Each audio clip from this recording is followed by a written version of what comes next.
At yun nga mga kabelo. Ito mga kabelo, kasalukuyan nagpapakain tayo ng mga ibon ngayon. Yan, no? Kumakain yung mga ano natin, mga breeder natin. Yan, no? Ito tinuturuan ko to mga kabel. Ayun, kita nyo, tinitira mais lang. So ngayon, ginagawa ko sa mga breeder na to, pagka ganyan tinirang mais, hahayaan ko lang yan. Ayan, ito yung young bird nila, anak ni Turgy at saka ni Vandenbroek, Mr. David. Ayan. So pagka ganito, iniiwanan nilang may mais na ganyan. Ang gagawin ko dyan, kinabukasan ng umaga, yan ang ipapakain ko sa kanila. Pagka ganyan yung ibon na mimili, ang ginagawa ko, ginugutom ko talaga yung mga breeder ko, mga abelo. Ginugutom ko yan, hindi kagaya ng mga to, tingnan nyo. Yan o, ubos talaga. Yan mga yan o, agayin to, ubos yung mga patuka nila o. Ito meron pa, ayan meron pa o. Kasi mamaya kakainin nila uli yan. Kasi nga, dalawa naman yung kanilang sinusubuan dito mga abel. Yan o, kita nyo. Sinusubuan nila, dalawa. Yan o, dalawa. Kaya hindi ko tinatanggal to. Ito naman kasi hindi namimili itong dalawang to ng pagkain mga abel. Then dito, ayan. Ito medyo namimili to si Mr. David. Yan, namimili yan. Naligo nga pala kanina yan mga yan. Yan. Anak ni Mr. David oh. Ayan. Tsaka ni si 6'5". Yan oh. Ganda na ng anak oh. Checkered oh. White flight. Gandang ibon. Yan dito, yan. Ito naman, ang ginawa ko dito mga kabel, kasi same din sa nangyari do sa ibon ko. Ito yung itlog nila, hindi nila lilimliman sana kung hindi ko tinanggal to mga ibon dito, to mga young bird nila. Sakto mga kabel, sandali. Sakto mga kabel, nung tinanggal ko to, dito, may egg ng isa. Ngayon, parang ayaw limliman kasi itong dalawang to lagi na upo doon sa pugad, itong dalawang itim. So ginawa natin, minarapat natin, tanggalin na natin silang dalawa para yung dalawang itlog, limliman niya. Ayan mga abel oh. Nililimliman. Pero yung itlog na yan, hindi kanila mga abel. Kasi ang itlog na yan is doon kay ano, dito mga abel oh. Dito kay Pastel at saka kay Miss CJ. Ayan. Sakto mga abel, nag-egg siya tapos ayan mga abelo, nagluguntong ka. Pagka egg nung babae, biglang naglugon, buti na lang. Iba talaga nagagawa ng tag-ulan mga abelo, naglulugon mga ibon natin oh. Sakto kondisyon naman yan eh. Kaso nga lang talagang pagkatapos mag-egg yun, bigla siyang nagulat na lang ako, ganyan na itsura oh. Ayan, kaya pinaliguan ko siya kanina. Ayan, naglugon yung mga breeder natin. Yung breeder natin na yan. Buti yung iba dito, hindi naglulugon. Ayan, mga abel. Then, eto, mga abel, eto. Ito yung natin, si Pink Eyes. Ayan, oh. Si Peter, ayan, oh. Ganda na ng mga anak, malalaki na, oh. Babaksin na natin yan sa mga susunod na araw. Hinihintay lang natin lumaki na konti ito. To. Hinihintay lang natin lumaki na konti. Yan. Pagka malaki na, kasi laki na nung anak ni 6'5", pagsasabay-sabay na natin i-vaccine yung mga ibon natin.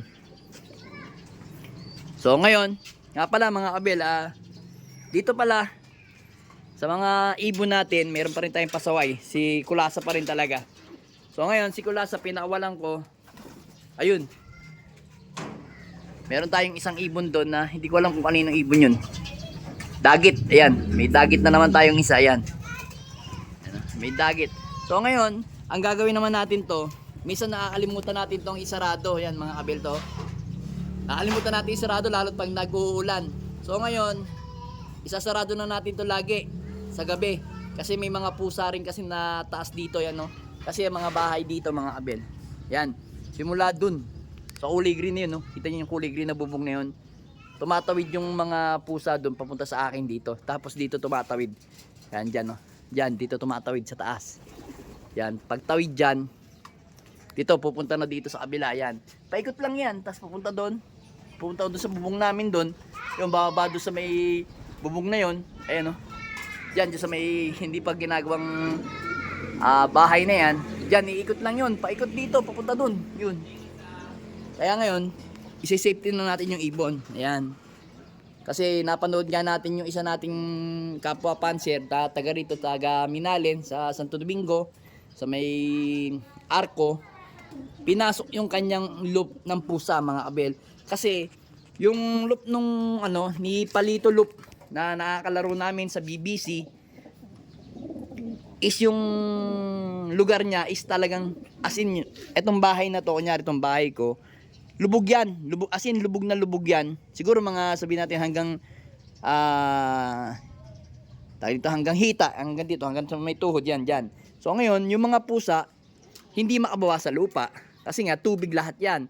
So ngayon ang ginawa ng pusa, laging nasa bubong. So syempre nagugutom yung mga pusa. Kaya ngayon nakalimutan sigurong isarado tong trapdoor na to, style ex machina. So nakalimutan sigurong isarado, pumasok yung pusa diyan, dire-diretso doon sa trapdoor niya. Then yun nga, yung siyam na ibon niya is talagang dinali ng pusa. Ubos yung siyam niyang ibon ng young bird ata ng ng BBC. Kung hindi ako nagkakamali, BBC na winter ata itong panlaro niya ata ngayon. Base lang doon sa nakita ko, namamalat ako. Base lang doon sa nakita ko, mga kabel, ganun na nangyari. So ayaw natin mangyari sa atin yun, kaya gagawin natin, sasarado natin maigi itong loop natin. Tsaka every night naman kasi ito, sinasarado natin to. Yan, yung aviary natin na yan, sarado yan. Yun lang yung nakabukas, mga kabel, yung isang aviary na yun para nakakalabas-pasok lang sila. So ngayon, kaya ang ibon natin kailangan natin i-save kasi malapit na rin naman yung karera natin pagka humupa na yung ulan. Kaysa wala tayong mailaban.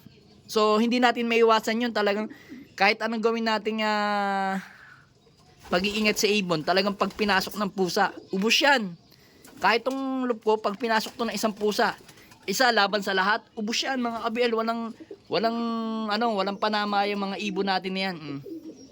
Kawawa nga si Palito Loop ubos yung kanyang panlaban. Sayang yun.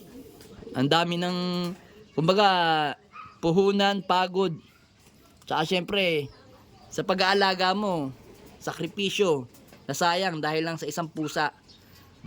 Yung pusa kasi, palibasa kasi yung pusa, mga gutom. Kasi nga, alam naman natin, bahaan ngayon, hindi makababa sa lupa. So naghahanap siguro ng pagkain yung nagutom. Talagang wakwak yung wakwak yung mga dibdib. Wawa naman yung ibon niya, mga kabiyel. So tingnan natin. Kung makikita natin kung hanapin ko yung picture. Kaso bawal kasi dito kay YouTube magpakita ng mga ganun. Kahit sa Facebook bawal Kaya hindi ko makuha yung niya. Ayaw kong ipakita sa Facebook, baka madali. Sa YouTube natin, baka madali itong account natin. Kasi sa Facebook, rin ako, not recommended. Kasi nga, meron daw akong ginawang penalty. O na baling rules. So ngayon, pinagbubura ko lahat ng mga video ko, ganun pa rin. Kaya ayoko nang mag video ng mga nababiolate yung rules ni Meta. Tsaka sa YouTube, mahirap yun. Pag nadali tayo, sigurado mapipris yung natin, kinikita natin sa YouTube. Like sa Facebook, ganun din. Pag na-pris, wala na. Mahina ng view, mga kabelo. Kaya ingatan natin yung mga ibon natin. Mga pusa talaga, predator yan mga yan. Mahirap na. Ingatan natin yung mga ibon natin. Alright mo.